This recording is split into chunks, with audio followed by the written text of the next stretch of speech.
Frères et sœurs, mesdames, mesdemoiselles, messieurs, amis de la vérité, c'est un honneur qui nous est fait, qui nous est accordé d'ailleurs de nous trouver autour de la parole de Dieu. Savoir que Dieu nous aime, qu'il a un plan pour notre vie et qu'il nous invite à vivre l'éternité avec lui, c'est vraiment un honneur. Tout cela nous donne de l'espoir dans ce monde en détresse. C'est donc avec joie que je vous souhaite la bienvenue sur cette plateforme. Et maintenant, invoquons la présence de Dieu. Éternel, notre Dieu, notre Père, notre Créateur et Sauveur, nous avons sujet à te remercier de ce qu'aujourd'hui, tu nous invites autour de ta parole pour connaître, Seigneur, le plan que tu as préparé pour chacun de nous. Merci, Père, pour cette attention. Merci, Père, pour ces promesses. Et merci pour cet espoir que tu nous donnes. Car nous vivons vraiment dans un monde en détresse et nous avons besoin de toi. Merci, Seigneur, de ce que nous pouvons, malgré les circonstances, nous trouver autour de ta parole sur cette plateforme. Bénis, Seigneur, tous ceux qui sont à l'écoute, tous ceux qui sont connectés et tous ceux, Seigneur, qui cherchent à mieux te connaître afin de vivre heureux sur cette terre en attendant ton retour. Bénis chacun de nous, Seigneur, fais-nous du bien, entends nos prières. C'est au nom de Jésus que nous prions et pour sa gloire à venir. Amen.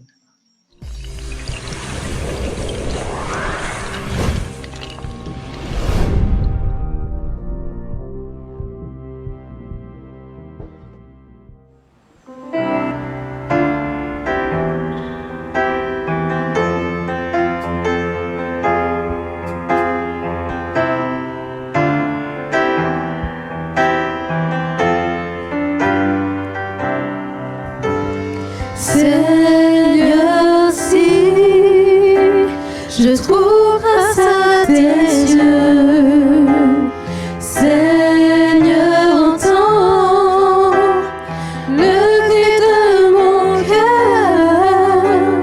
J'attends patiemment que tu viennes me chercher. Il n'y aura plus de pleurs, non. Avec toi mon sauveur, pour ta gloire, je veux vivre, juste pour te voir, toi mon roi, pour ta gloire, je veux vivre, juste pour te voir, toi mon roi. Seigneur, si je trouve grâce à tes yeux, Seigneur, entends le cri de mon cœur. J'attends patiemment que tu viennes me chercher. Il n'y aura plus de pleurs, non. Avec toi mon sauveur, pour ta gloire, je veux vivre, juste pour te voir, toi mon roi, pour ta gloire, je veux vivre, juste pour te voir, toi mon roi, pour ta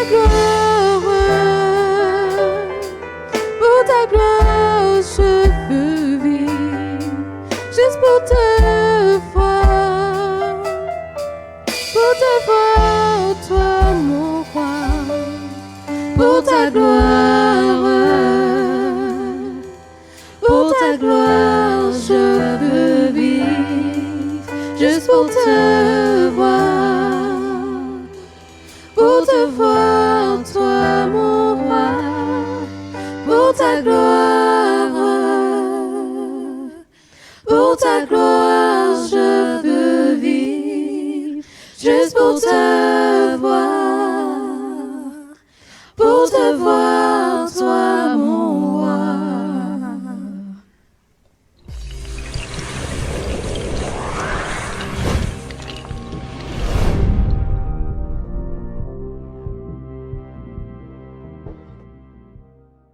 Bonsoir, chers amis. J'espère que votre journée s'est bien passée. Et même si cette journée ne s'est pas bien passée comme vous l'auriez voulu, sachez que Dieu est avec vous, qu'il vous accompagne. Faites-lui confiance. Alors, ce soir, nous n'aurons pas de nouvelles questions puisque nous arrivons à la fin de notre jeu concours. Je sais que vous attendez avec impatience la révélation des finalistes, de ceux qui ont un prix. Eh bien, soyez présents dimanche soir. Quelques jours encore d'attente et dimanche soir, nous allons nous révéler les gagnants. En tout cas, pour ce soir, nous allons passer juste à la correction des questions de hier soir. Alors, on y va. La première question, Jésus nous a fait la promesse d'aller nous préparer une place. C'est vrai. Vous pouvez trouver cette affirmation dans Jean 14 et le verset 1 à 3. Deuxième question, si le Seigneur n'est pas encore venu, c'est qu'il use de patience envers nous. C'est vrai. 2 Pierre 3, verset 9 nous le confirme. Question numéro 3. Le retour de Jésus sera visible de tous. Et là aussi, c'est vrai. Tout œil le verra. Vérifiez dans Apocalypse 1er, verset 7, et vous serez convaincus. Question numéro 4. Le 13 novembre 1934, des étoiles tombèrent du ciel. Eh bien non, c'était faux. C'est bien le 13 novembre, mais c'était en 1833. Et là, il faut vérifier dans les livres d'histoire. D'accord? Et on fait la dernière question. Quand Jésus reviendra, ceux qui ne l'auront pas suivi seront foudroyés par l'éclat de son avènement. Et c'est vrai. Vous pourrez le vérifier dans le livre de 2 Thessaloniciens 2 et le verset 2 à 8. Voilà. Nous sommes donc, comme je vous l'ai dit, parvenus à notre dernier concours. Rendez-vous à dimanche soir. Merci pour votre écoute. Bonne soirée.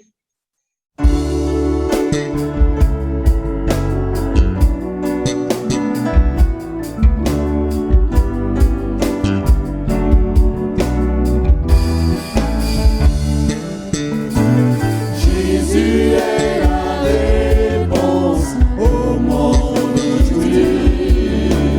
Tu es le chemin, la vérité, la vie.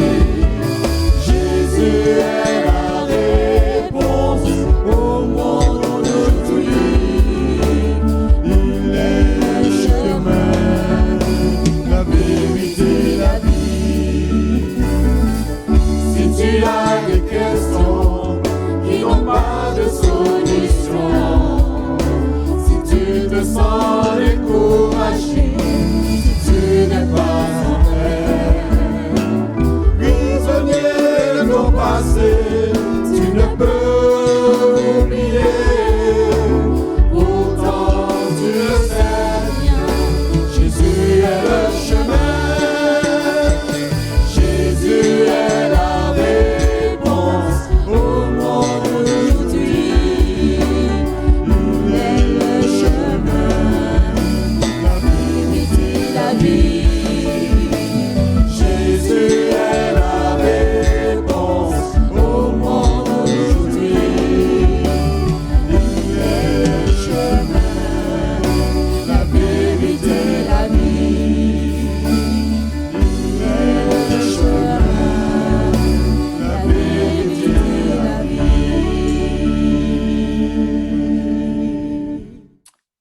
Chers amis, mesdames et messieurs, chers frères et sœurs, bonsoir. Je vous souhaite un bon sabbat en Jésus. Après 6 jours de labeur, et oui, on a besoin de se ressourcer en lui. Alors ce soir, donc, nous allons encore bénéficier de sa parole et découvrir le message d'espoir qu'il a pour nous. Et le titre pour ce soir, c'est « Quand la porte de la grâce sera fermée, les 7 fléaux ».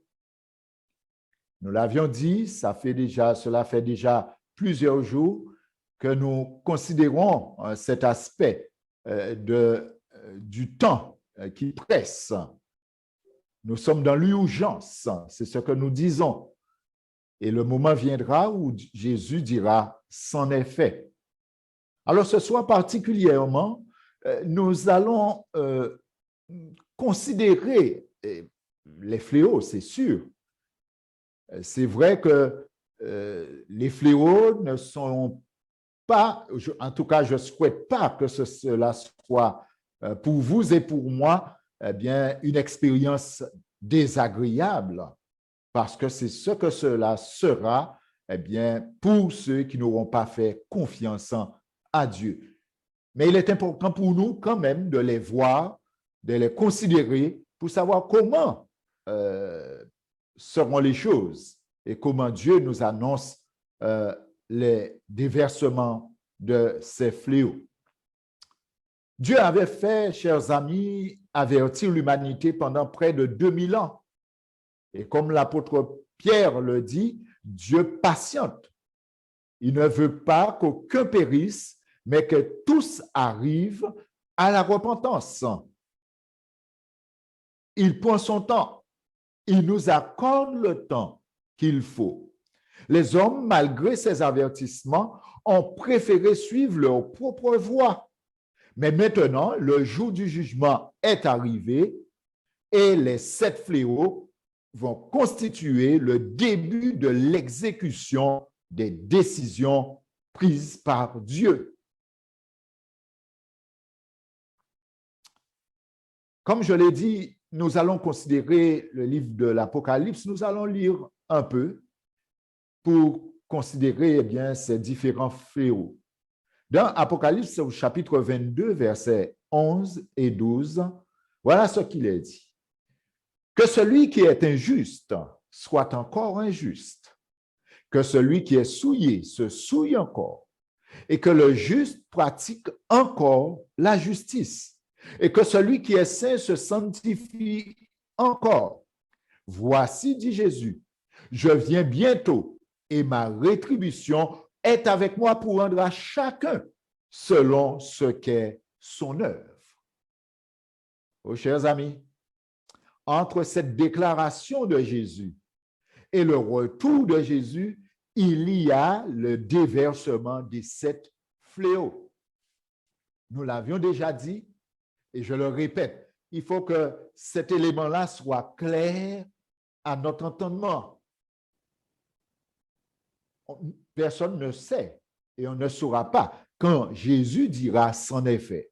Mais quand il dira « c'en est fait », il va prononcer ces paroles que nous venons de lire. Que celui qui est injuste soit encore injuste, que celui qui est souillé se souille encore, et que celui qui pratique la justice, continue à pratiquer la justice. Il vient bientôt et sa rétribution est avec lui. Dans Apocalypse chapitre 16, le verset 1er, voilà ce qu'il est dit maintenant concernant les fléaux. Parce que quand Jésus va prononcer ces paroles, les fléaux vont commencer à se déverser sur la terre. Et j'ai entendu une voix forte qui venait du temple et qui disait aux 7 anges, « Allez et versez sur la terre les 7 coupes de la colère de Dieu. » De la colère de Dieu. Le verset 2. Le premier alla et versa sa coupe sur la terre. Et un ulcère malin et douloureux frappa les hommes qui avaient la marque de la bête et qui adorait son image. Mes amis, vous comprenez pourquoi hier soir, nous avons vu qu'il fallait faire attention de ne pas prendre cette marque. Nous avons précisé que c'est l'adoration le dimanche, mes amis, qui sera imposée par ce système papal. Et Apocalypse 16, verset 2 nous dit, « Un nucée malin sera tombé et douloureux frappa les hommes qui avaient la marque de la bête et qui adoraient son image. » Donc, Dieu avertit ses enfants. Dieu avertit son peuple. Dieu avertit l'humanité pour que, effectivement, nous fassions le bon choix et que nous sachions exactement de quel côté nous placer. Rappelez-vous, hier soir, pour ceux qui n'étaient pas là, nous avons lu Apocalypse 14 et le deuxième message dit que Babylone est tombée. Et le troisième dit, sortez du milieu d'elle, mon peuple. Sortez. De là où il y a la confusion, de là où on pratique, où on enseigne ce que Dieu n'a pas demandé. Au verset 3 du chapitre 16, le second versa sa coupe dans la mer, et elle devint du sang, comme celui d'un mort, et tout être vivant mourut, tout ce qui était dans la mer. Oh, chers amis, nous n'avons pas encore vu ces choses-là. Le coronavirus, c'est rien auprès de tout cela. Parce que maintenant, c'est juste un signe des temps. Un signe qui nous annonce, eh bien, que les choses vont s'accentuer. Mais les fléaux sont des événements qui vont se passer sur toute la planète, universelle. Versa sa coupe dans la mer et elle devient du sang. Et tout être vivant mourut. Le verset 4 dit, le troisième versa sa coupe dans les fleuves et dans les sources d'eau, et il devint du sang.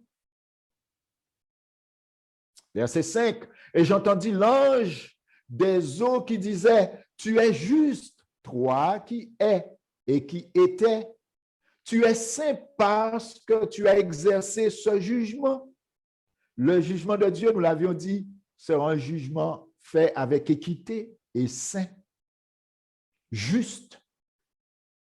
Apocalypse 16, verset 6 déclare, « Car ils ont versé le sang des saints et des prophètes, et tu leur as donné du sang à boire, ils en sont dignes. » Ils en sont dignes.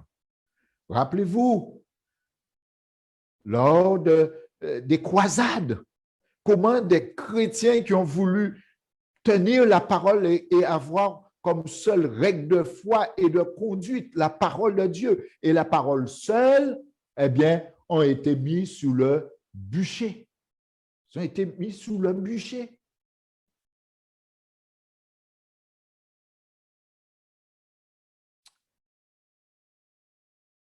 Verset 7. Et j'entendis l'autel qui disait, « Oui, Seigneur, Dieu Tout-Puissant, tes jugements sont justes et véritables. » Tes jugements sont justes et véritables. Jean continue au verset 8 et dit, « Le quatrième versa sa coupe sous le soleil, et il lui fut donné de brûler les hommes par le feu. » Oh, quand ça chauffe aujourd'hui, je sentais que c'était dur. Certainement, ça faisait 32 degrés peut-être.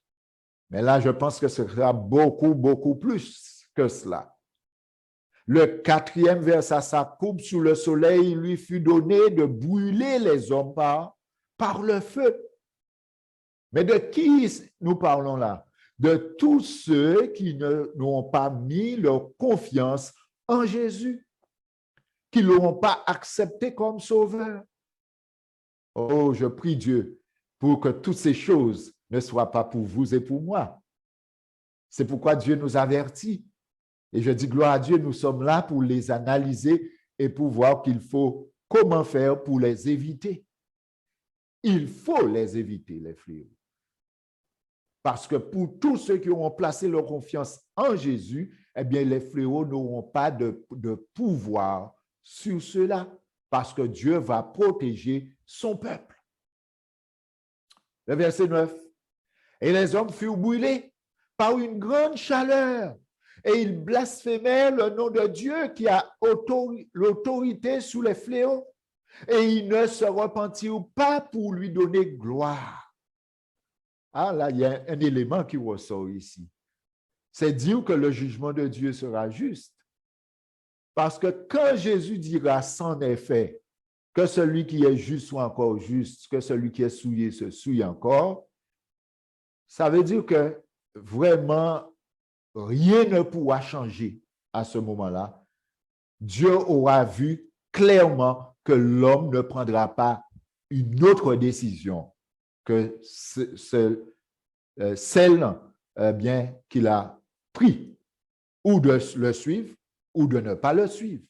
Et le texte, le verset 9, le précise. Ils furent brûlés par une grande chaleur et ils blasphémèrent Dieu. Ils blasphémèrent Dieu, le nom de Dieu qui a l'autorité sur ces fléaux. Et ils ne se repentirent pas pour lui donner gloire. Mes amis, j'aimerais vous faire remarquer un élément ici. Vous savez, quand la nature se déchaîne, nous disons généralement c'est le diable qui est derrière cela. Et c'est vrai. Et c'est vrai.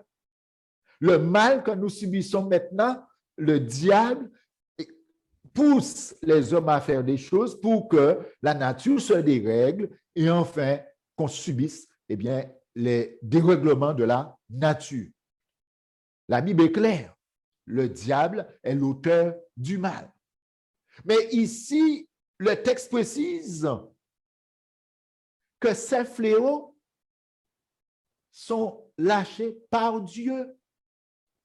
C'est sa colère. Regardez ce que le texte dit. Ils blasphémèrent le nom de Dieu qui a l'autorité sur ces fléaux. Et ils ne se repentirent pas pour lui donner gloire. Ils ont fait leur choix et jusqu'au bout vont persévérer. Je dis ils. Je ne veux pas vous mettre, vous et moi, dans cette catégorie de personnes parce que le Seigneur nous a déjà beaucoup parlé pendant ces 2 semaines. Et je crois que nous prendrons la bonne résolution, la bonne décision. Oh, chers amis, au chapitre 16, versets 10 et 11, le 5e verset, ça coupe sous le trône de la bête. C'est pourquoi Dieu avertit ses enfants de ne pas se trouver là. Et son royaume fut couvert de ténèbres, et les hommes se mordaient la langue de douleur. Verset 11, et ils blasphémèrent, ça revient, ils blasphémèrent le Dieu du ciel à cause de leur douleur et de leur ulcère, et ils ne se repentirent pas de leurs œuvres. Ils ne se repentirent pas de leurs œuvres. Malgré les fléaux, non. Mais on comprend, c'est normal, parce que Jésus aura déjà dit, c'en est fait. Et en plus de cela, eh bien, c'est parce que Dieu a vu que, bon, c'est fini, hein? Ils ont fait leur choix, ils ne vont pas changer, parce que Dieu est omniscient. Il sait si on va changer ou pas. Alors, ça me fait penser, alors que je vous parle de cela, quand Dieu allait détruire Sodome et Gomorrhe. Abraham a plaidé. Mais Seigneur, s'il y a 100 personnes, mais tu ne vas pas détruire ces villes. Et l'Éternel dit non. S'il y a 50, non. S'il y a 20, non. 10, non. Il n'y avait même pas 10. Il n'y avait même pas 10 personnes qui faisaient confiance à Dieu. Et Dieu dit, s'il y avait 10, je ne détruis pas ces villes. Beaucoup d'appelés, peu d'élus. Mais vous et moi, nous serons parmi cette foule innombrable. Je prie Dieu pour qu'il en soit ainsi. Au verset 12, le 6e verset s'accoupe sous le grand fleuve, l'Euphrate. Et son eau tarit afin que le chemin des rois venant de l'Orient fût préparé.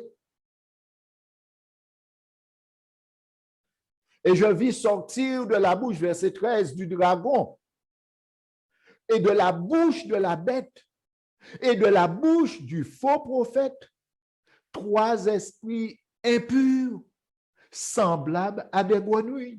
Mes amis, analysez ce qui est en train de se dire ici, ce que nous sommes en train de lire. Je vis sortir de la bouche du dragon et de la bouche de la bête. Donc, le dragon symbolise quoi? Le spiritisme. Tout ce qui est à trait avec le diable. Dragon, c'est le diable, c'est Satan. De la bouche de la bête. Nous l'avons défini déjà, la bête. De la bouche du faux prophète, nous l'avons défini aussi. Nous avons dit, c'est le protestantisme apostate. Tous ceux qui protestaient, mais qui ne protestent plus et qui ont fait allégeance à la papauté. 3 esprits impurs, semblables à de grenouilles. Nous continuons, car ce sont des esprits de démons. Mes amis, ce n'est pas moi qui le dis, c'est la Bible qui le dit. Nous sommes en train de lire la Bible. Je vous ai dit, nous allons lire, parce que je veux parler peu, mais lire ce que Dieu nous dit dans sa parole. Qui font des prodiges et qui vont vers les rois de toute la terre afin de les rassembler pour le combat du grand jour du Dieu Tout-Puissant. Dieu est en train de nous révéler toutes des choses cachées, des choses qui vont arriver. Et je dirais des choses que nous ne pouvons imaginer aujourd'hui parce que nous ne voyons pas comment ces choses peuvent être possibles. Mais pourtant, Dieu nous l'a dit. Et quand cela va arriver, nous saurons que Dieu avait raison. Mais il ne faut pas attendre. Il faut se poser, placer du côté de Dieu maintenant. Parce que quand ça va arriver, il sera déjà trop tard pour changer de camp. C'est maintenant. Nous avons la parole qui nous éclaire. Maintenant, nous savons où il faut se positionner. Et c'est maintenant qu'il faut prendre des décisions. Ainsi, au verset 15, « Voici, je viens comme un voleur. Heureux celui qui veille et qui garde ses vêtements, afin qu'il ne marche pas nu et qu'on ne voit pas sa honte. » Je viens comme un voleur. Personne ne sait ni le jour, ni l'heure. Ça veut dire que je dois être prêt aujourd'hui, demain, après-demain. Non seulement Jésus vient comme un voleur, mais il y a la mort aussi qui vient comme un voleur. Parce que je vous parle ce soir-là, peut-être demain, je ne suis plus. Donc, je dois être prêt aujourd'hui. Apocalypse 16, verset 16 déclare, « Et ils les rassemblèrent dans le lieu appelé en hébreu Armageddon. » Nous en avons parlé déjà. Armageddon, ce n'est pas la vallée de Megiddo. C'est la terre entière qui sera concernée, mes amis. Apocalypse 16, verset 12 à 16 déclare, et le 6e fléau va encore continuer, n'est-ce pas? Mais le 6e fléau que nous venons de lire correspond au moment où les forces du mal vont se coaliser pour exterminer le peuple de Dieu. Et Daniel 12, verset 1er le dit. Daniel 12, 1er. Et dit que ce sera une époque, ce sera une époque difficile pour le peuple de Dieu. Parce qu'on va chercher à exterminer les enfants de Dieu. Vous savez, on va dire, mais c'est à cause de vous que ces choses arrivent. Mais Dieu rassure son peuple et dit, je vais vous protéger. Amen. Ah, ça, c'est le message d'espoir. Placez-vous du côté de Dieu et n'ayez pas à avoir peur des fléaux. Les fléaux, ce n'est pas pour ceux qui sont avec Dieu. Ce sera pour la bête, pour le dragon, pour les faux prophètes, pour tous ceux qui n'auront pas fait confiance à Dieu. Oh, chers amis, voilà ce que Daniel 12, premier dit. En ce temps-là se lèvera Michaël. On va chercher à détruire le peuple de Dieu, mais Michaël se lèvera. Rappelez-vous, Michaël a remporté la victoire pour Dieu dans le ciel et pour l'homme sur la terre, à la croix, Jésus. Le grand chef, le défenseur des enfants de ton peuple, et ce sera une époque de détresse telle qu'il n'y en a point eu de semblable. Bitez-nous pas jamais vrai. Donc, si Jésus ne vient pas pour protéger son peuple, il dit, personne ne va résister à cela. Mais il viendra, Michaël se lèvera pour son peuple,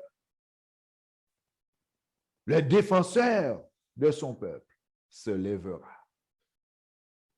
Et le texte continue et dit, depuis que les nations existent jusqu'à cette époque, on n'a pas vu encore, ce sera la première fois que l'humanité va voir de telles choses. En ce temps-là, ceux de ton peuple qui seront trouvés inscrits dans le livre seront sauvés. Qu'est-ce que j'ai dit? Ceux de son peuple qui seront trouvés inscrits dans le livre seront sauvés. De quel livre? Le livre de vie. Parce que Dieu est en train de noter. Voilà, Jean, ce soir, a pris sa décision de s'abandonner à moi et sa décision est sincère. Même si Jean, tu ne l'as pas encore concrétisé par le baptême, mais c'est déjà écrit. Et si tu meurs ce soir, c'est scellé. Et si tu es encore là, eh bien, Dieu va te donner l'occasion de concrétiser ta décision. Le nom est écrit sous le livre de vie.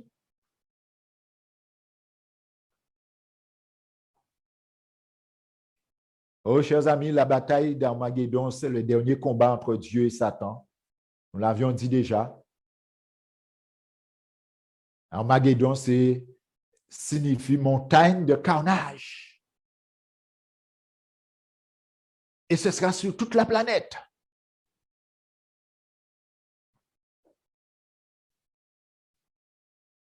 Mais le peuple de Dieu sera protégé.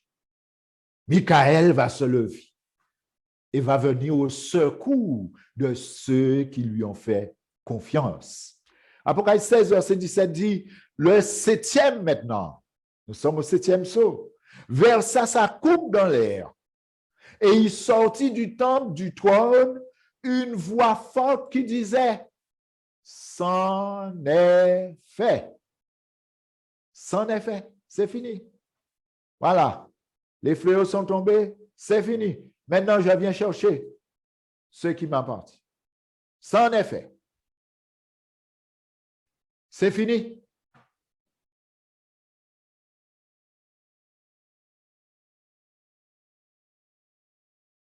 Et verset 18 dit, et il y eut des éclairs, des voix, de tonnerre, des coups de tonnerre, et un grand tremblement de terre.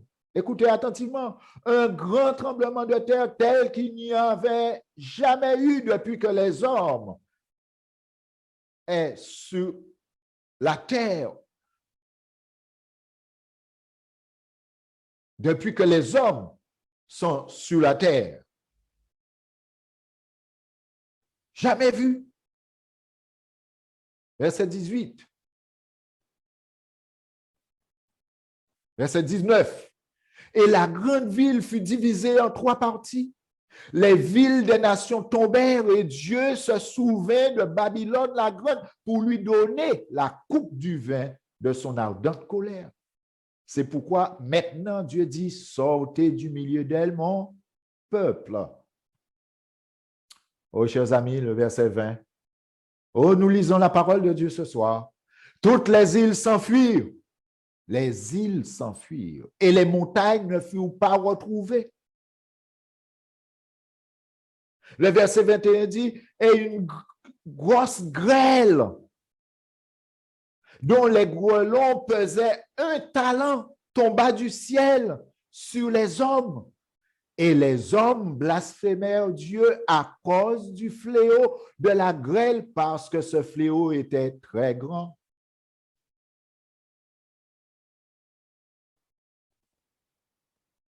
Vous imaginez cela? Une grosse grêle dont les grelons pesaient 1 talent. Vous savez, on dit 1 talent, ça équivaut à au moins entre 26 et 32 kilos. Donc, quand ça tombe sur votre tête, c'est fini, hein? Mais le peuple de Dieu sera protégé. Tous ceux qui ont placé leur confiance en Jésus seront protégés.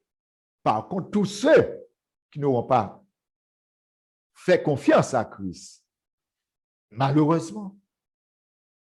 Et c'est pourquoi, en préambule, au début de notre rencontre, j'ai dit que l'Apocalypse, c'est une belle nouvelle, c'est une bonne nouvelle, un message de délivrance, un message de libération, des messages d'espoir pour ceux qui croient.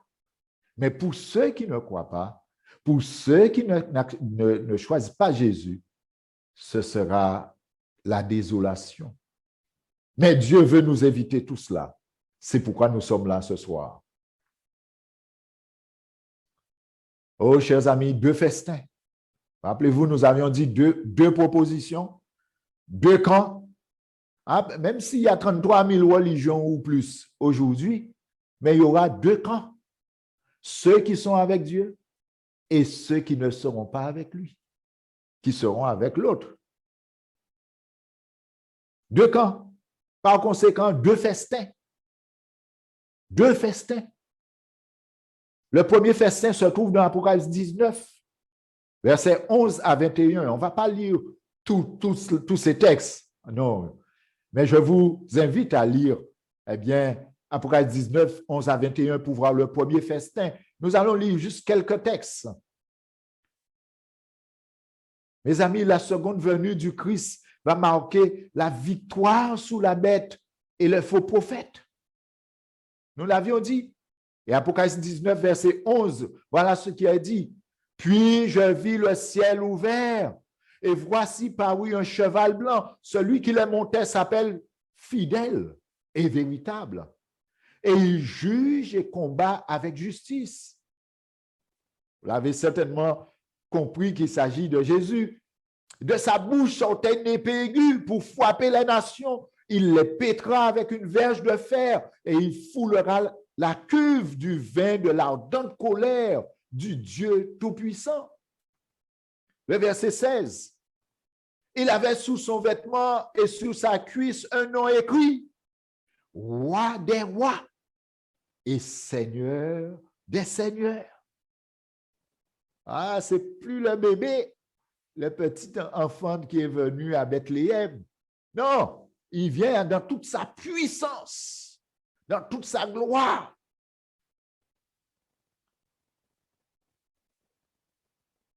Eh oui, le premier festin, Apocalypse 19, 11 à 21. J'ai lu juste quelques textes. Apocalypse 19 dit, les oiseaux, il va dire, venez les oiseaux maintenant pour manger. Et tous ceux qui n'ont pas cru seront mangés par des oiseaux, dit Apocalypse 19. Oh, le deuxième festin de Jésus se trouve aussi dans Apocalypse 19, mais nous trouvons cela dans le verset 1er à 9. 1er à 9. Le verset 1er dit, après cela, j'entendis dans le ciel comme la voix forte, comme une voix forte d'une foule nombreuse qui disait, Alléluia, le salut, la gloire et la puissance sont à notre Dieu. Mes amis, là, c'est la délivrance pour vous et pour moi. Je veux dire ça? Oh oui. Je prie Dieu pour que ça soit une réalité. Alléluia! Le salut, la gloire et la puissance sont à notre Dieu.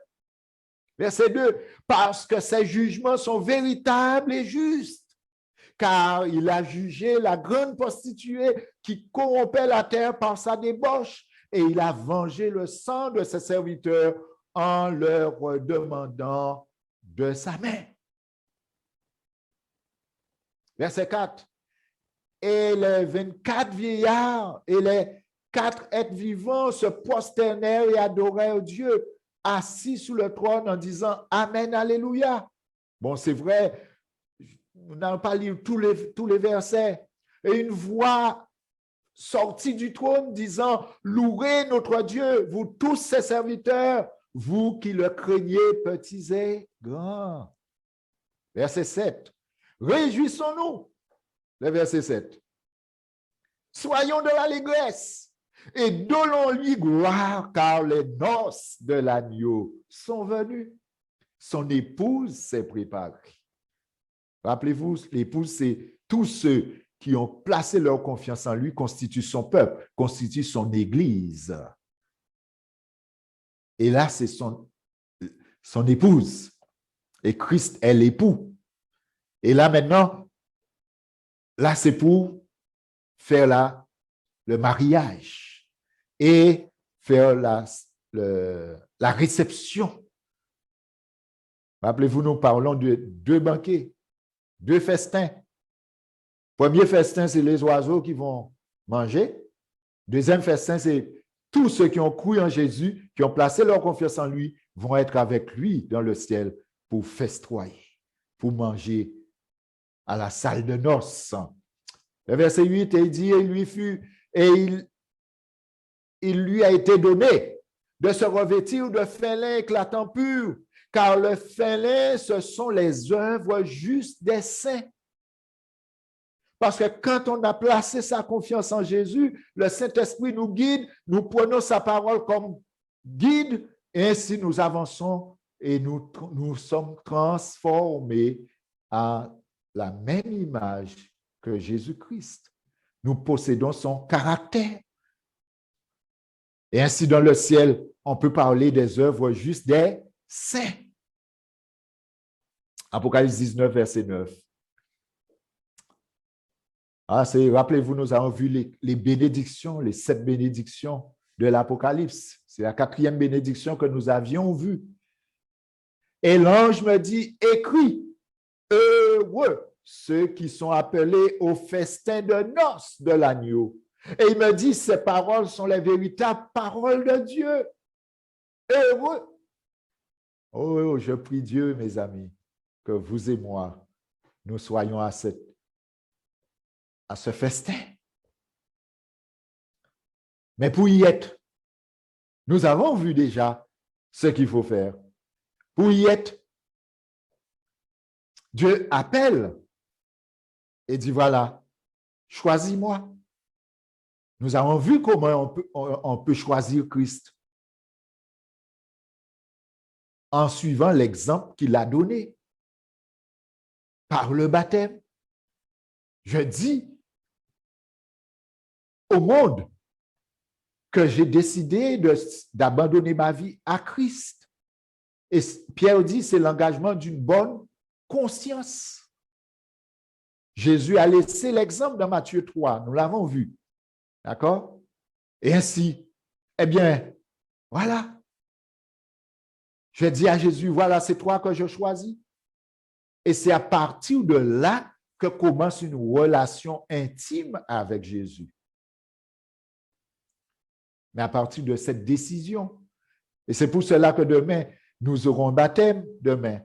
Il y a plusieurs personnes qui se préparent pour très bientôt. Et je prie Dieu pour que vous, si vous n'avez pas encore répondu, que vous puissiez répondre positivement et qu'ensemble, nous puissions préparer tout cela et ainsi faire une fête déjà sous la terre pour pouvoir faire la fête dans le ciel, dans la salle des noces. Ça, c'est la bonne nouvelle. Ça, c'est le message d'espoir. Oh, chers amis, nous savons ce qu'il faut faire pour que nous soyons avec notre Dieu, notre Sauveur, notre Seigneur pour l'éternité. Alors, prenons la décision. Et évitons les fléaux. Évitons ces fléaux parce que Dieu ne les a pas prévus pour ses enfants. Oh, chers amis, la Bible déclare, et tout le peuple qui l'a entendu, et même les publicains, ont justifié Dieu en se faisant baptiser du baptême de Jean. Mais les pharisiens et les docteurs de la loi, en ne se faisant pas baptiser par lui, ont rendu nul à leur égard le dessein de Dieu. Quand Jésus était là, il a dit qui il était. Mais la Bible dit que certains ont été convaincus. Les scribes, les pharisiens, les docteurs de la loi étaient convaincus. Mais ils ne l'ont pas accepté. Et par cela, ils ont rendu nul à leur égard le dessein de Dieu. Alors, oh oui, ne commettons pas la même erreur. Ne commettons pas la même erreur. Acceptons Jésus.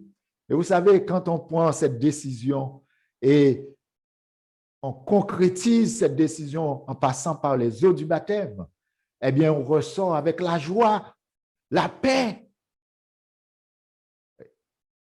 la libération.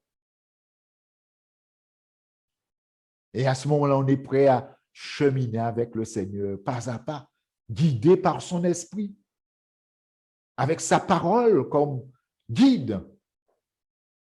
Puissiez-vous, chers amis, faire le bon choix. Puissiez-vous prendre la bonne décision tandis qu'il est encore temps et ainsi expérimenter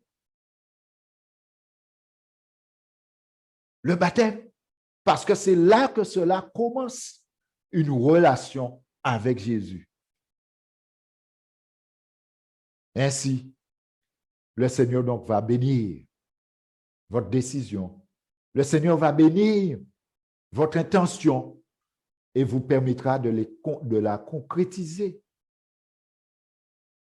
Je prie Dieu qu'il en soit ainsi pour vous qui êtes sur cette plateforme et qui n'est pas encore parvenu à cette réalité. Je prie Dieu qu'il en soit ainsi. Prions ensemble. Ô notre Dieu, notre Père, nous voulons une fois de plus te dire merci. Merci parce que tu nous as montré les difficultés qui vont s'abattre sur cette planète. Mais tu nous as dit aussi que tu vas protéger tous ceux qui vont se placer de son côté, de ton côté. Tous ceux qui vont te faire confiance seront protégés. Mais malheureusement, ceux qui n'auront pas placé leur confiance en toi subiront des pires choses lors du déversement des 7 fléaux. Tu veux que tes enfants sincères sur cette plateforme puissent éviter ces choses. Et tu nous invites à t'accepter comme Sauveur, comme Seigneur, par le baptême, afin de commencer une relation intime et d'amour avec toi, pour que ce moment ne soit pas un moment de désolation pour nous, mais moment de joie, moment de libération, moment de paix.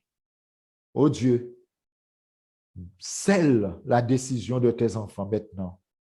Tous ceux qui ont compris maintenant, ah oui, je dois éviter ces choses. Seigneur, donne-moi la force de me placer de ton côté. Scelle leur décision. Entends leur cri. Donne-leur la force de faire ce qui a lieu de faire pour leur salut. Et nous autres, qui avons déjà pris cette décision, qui l'avons concrétisée, ô Seigneur, aide-nous à persévérer dans la foi. Aide-nous à continuer à garder ta parole comme une lampe à nos pieds, une lumière sous nos sentiers. Aide-nous à nous laisser guider par ton Esprit Saint, parce que sans lui, nous ne pouvons te plaire. Ô Dieu, qu'il en soit ainsi. Bénis ton peuple. Bénis tous ceux qui écoutent sur cette plateforme Zoom. Bénis tous ceux qui vont écouter sur YouTube tous ces messages et scelle les décisions parce que tu invites par ces messages tes enfants qui sont sincères de par le monde. Scelle leurs décisions là où ils se trouvent et permets-leur d'être avec toi pour l'éternité. Je te prie ainsi dans le nom de ton Fils Jésus-Christ, lui qui vit et qui règne au siècle des siècles. Amen.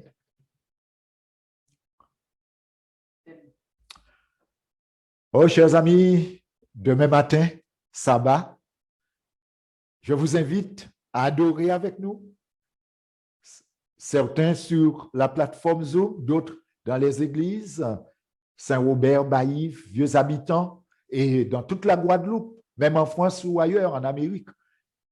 Eh bien, là où vous êtes, rapprochez-vous d'une église adventiste et adorez le Seigneur, sabbat. Demain, nous verrons, seuls les habillés en blanc mangeront avec Dieu. Seuls les habillés en blanc mangeront avec Dieu. Donc, soyez nombreux demain matin. À partir donc de 8h30, vous pouvez vous connecter déjà et ensemble, nous verrons ce sujet. Et le Seigneur donc nous bénira une fois de plus.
Thank you.